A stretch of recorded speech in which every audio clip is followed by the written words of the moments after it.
Imagine you wake up one day with an unsettling realization. The life you've been living doesn't truly belong to you.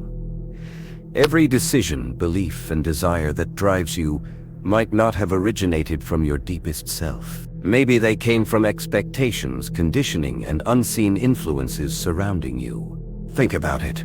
How much of your identity reflects your authentic self? And how much is just a carefully constructed mask shaped by external pressures? You probably feel like you're playing a role sometimes, living according to a script written by society, your upbringing, or the fears whispering in the background of your mind.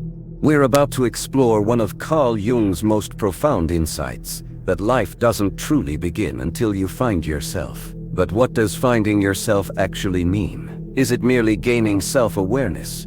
Or is there a deeper, more transformative process happening? Stay with me, because as we uncover the hidden forces shaping your identity, you'll see why most people never truly find themselves and how you can break free. The final realization we'll discuss holds tremendous power. It might shift not just how you see yourself, but how you engage with the world. Carl Gustav Jung pioneered depth psychology, venturing beyond traditional theories of the mind to explore the vast hidden realms of the unconscious. Unlike many psychologists of his time, Jung didn't believe mental well-being came from adjusting to societal norms. He saw psychological growth as a journey toward individuation, the process of becoming your most authentic self. But here's reality. Most people never take that journey. They remain trapped in a version of themselves shaped by external influences. They live according to expectations, never questioning if their life aligns with who they truly are. They seek validation from the outside world, believing happiness comes from approval, success, or fitting in. Yet deep down, something feels missing, an unshakable sense that something important isn't there.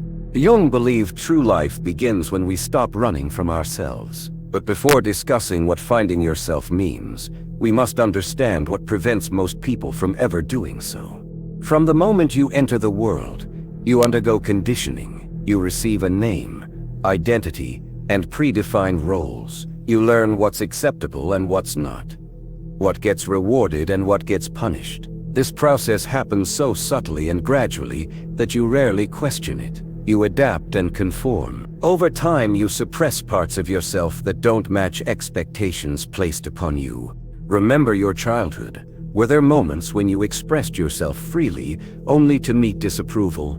Perhaps someone told you to be realistic, to stop being too sensitive, or that certain emotions and desires weren't appropriate. Slowly, you learned to hide those parts, tucking them away where no one could see. And in doing so, you began building a mask, what Jung called the persona. The persona is the face you present to the world. It helps you function in society, navigate relationships, and gain acceptance. But here's the problem. The more you identify with this mask, the more you lose touch with your real self. You start believing you are the persona, forgetting something deeper lies beneath it. Then there's the other side, the shadow. If the persona is what you show the world, the shadow is what you hide from it. It consists of everything you've rejected or suppressed. Your fears, unspoken desires, vulnerabilities, and perhaps even your hidden strengths. Here's where it gets more profound. The shadow doesn't just disappear. It doesn't vanish simply because you refuse to acknowledge it. Instead, it operates beneath the surface, influencing your thoughts, behaviors, and emotional reactions. The parts of yourself you reject don't go away. They manifest unconsciously, often through projection. Have you ever intensely disliked someone without fully understanding why? Have you been triggered by certain behaviors in others that provoke strong emotional reactions? Jung believed that when qualities in other people disturb you, it's often because those same qualities exist within you, hidden in your shadow. But what if the shadow holds the key to true self-discovery?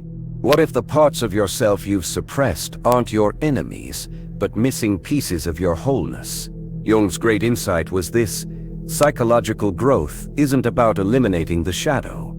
It's about integrating it, looking into the depths of your unconscious and facing what you've denied, unlocks a profound source of personal power, authenticity, and freedom. This is where the real journey begins. Are you ready to confront the truth of who you are? To break free from illusions that have shaped you? Because what comes next will challenge everything you thought you knew about yourself and open the door to a life that's truly yours. Most people believe they already know who they are. They define themselves by name, job, culture, past experiences.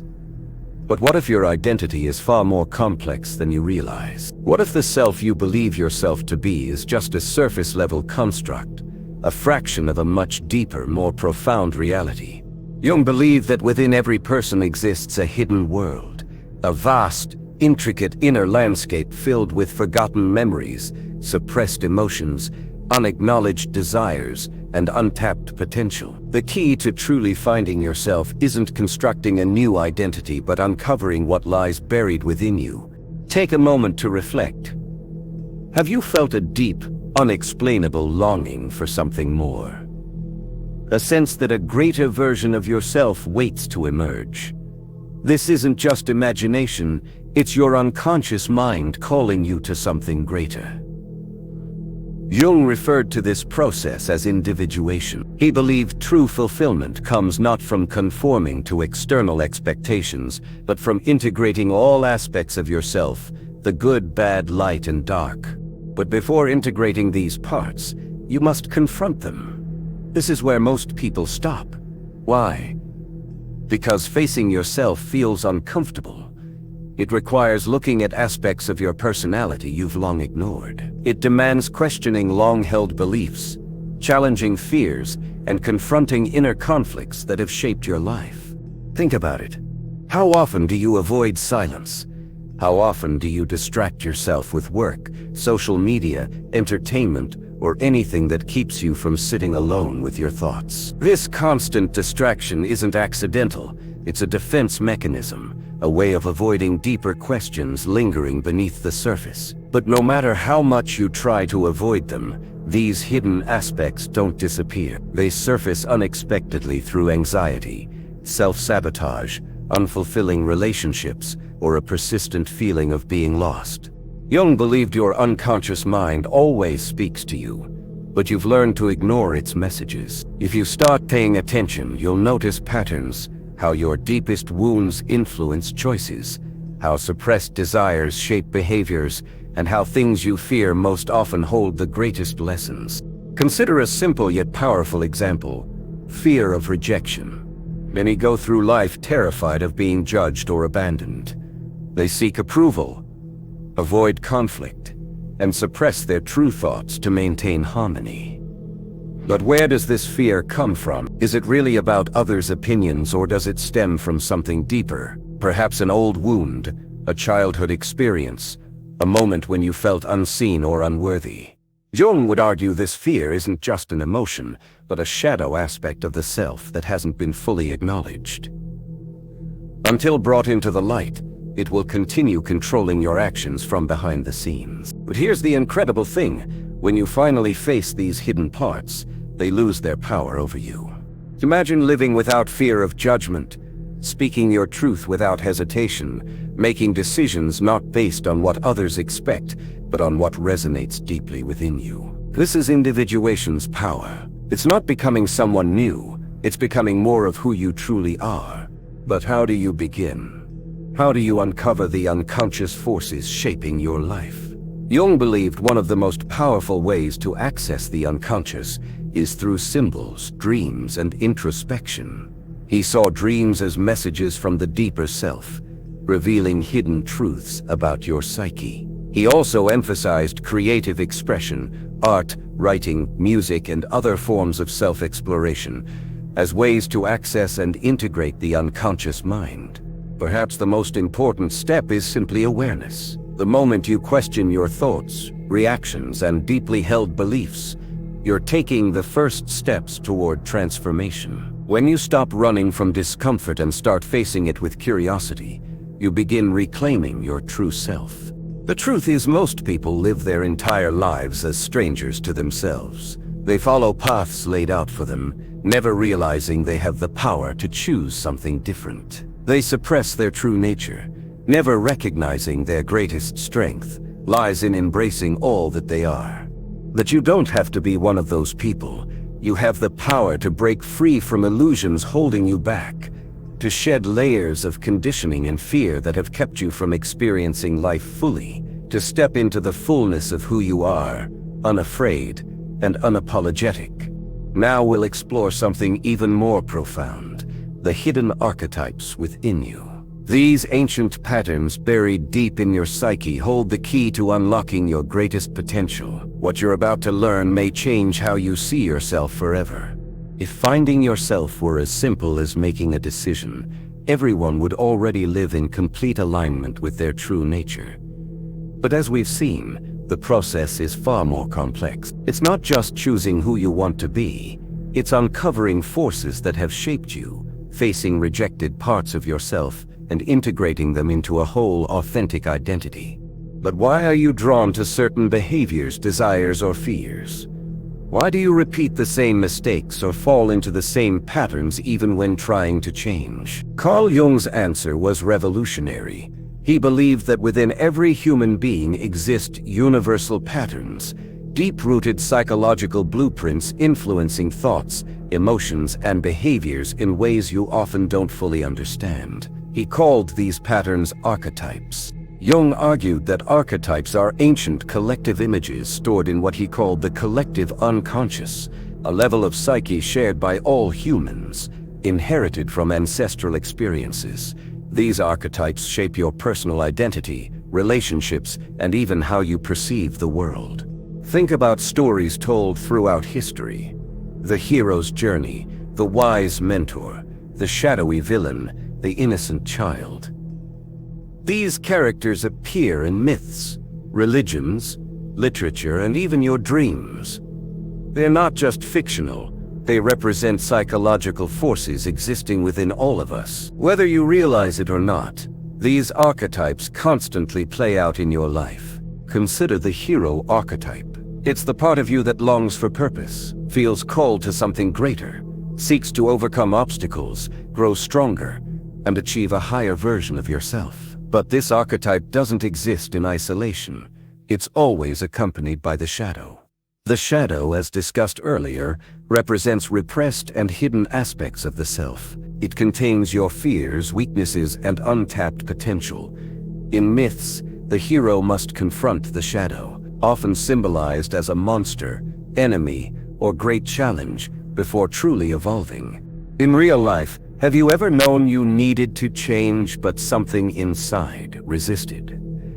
A time when you had the opportunity to step into a greater version of yourself, but fear, doubt, or self-sabotage held you back. This is the battle between hero and shadow playing out within you. Most people try to suppress the shadow instead of understanding it, but Jung believed true transformation happens when you integrate the shadow, not by rejecting it, but by learning from it. Let's say you struggle with self-doubt. Instead of ignoring it, Jung would encourage you to ask, where does this self-doubt come from? Is it truly yours? Or was it planted by past experiences, societal expectations, or others' voices? What lessons might it hold? Could your doubt contain a hidden strength, perhaps humility, introspection, or the ability to see multiple perspectives? When you begin viewing struggles not as weaknesses but as messages from the unconscious, everything changes. Archetypes go beyond just hero and shadow. One of the most powerful is the anima and animus archetype. Jung believed within every man exists a hidden feminine side, anima, and within every woman, a hidden masculine side, animus. These aren't about physical gender but about balancing energies within you. The anima represents intuition, emotion, creativity, and deep connection with the unconscious.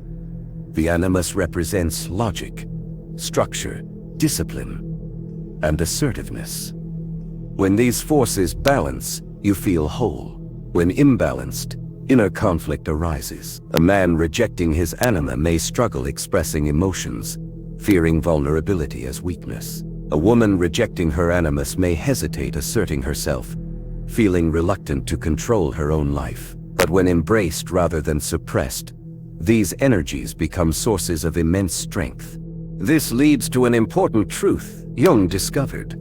To find yourself, you must embrace all parts, light and dark, masculine and feminine, known and unknown. Individuation isn't becoming something different, it's becoming whole. But there's one final piece to this puzzle, one last revelation tying everything together. Perhaps it's the most powerful of all. The greatest obstacle to finding yourself isn't just fear, self-doubt, or external conditioning. It's something far deeper, hidden in the very fabric of how you perceive reality. What you're about to hear will challenge everything you thought you knew about yourself and may change your life forever. Throughout this journey, we've explored hidden forces shaping your identity, the masks you wear, the shadow you suppress, and archetypes influencing your thoughts and behaviors. Now we must confront the deepest illusion of all, the illusion of self.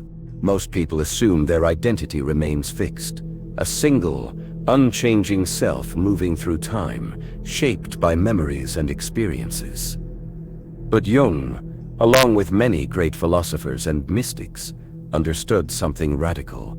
The self isn't static, it's fluid, ever-changing, and far greater than we've been led to believe. What if the version of you that you identify with right now is only a fragment of something much larger? What if the person you think you are is just one expression of a limitless consciousness evolving for centuries across lifetimes through inherited wisdom and experience?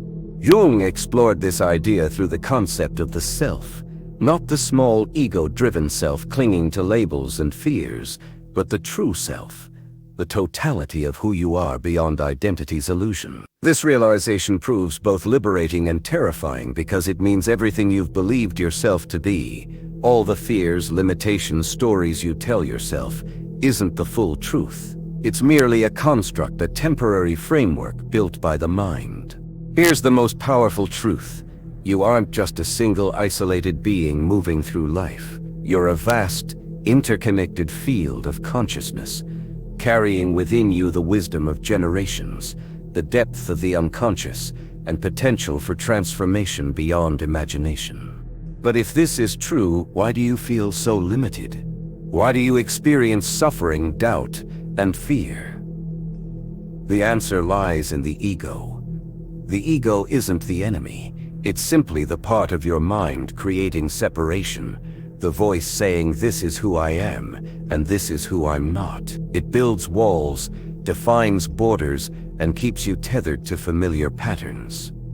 While serving a purpose, the ego also presents the greatest obstacle to self-discovery because, in truth, you aren't limited to a single identity. You're a being in constant evolution, and the moment you stop clinging to who you think you are, you unlock infinite possibilities. But how do you step beyond the illusion of self into the fullness of your existence? Jung offered a path requiring courage, deep introspection, and willingness to surrender everything you thought you knew about yourself. First, embrace the unknown.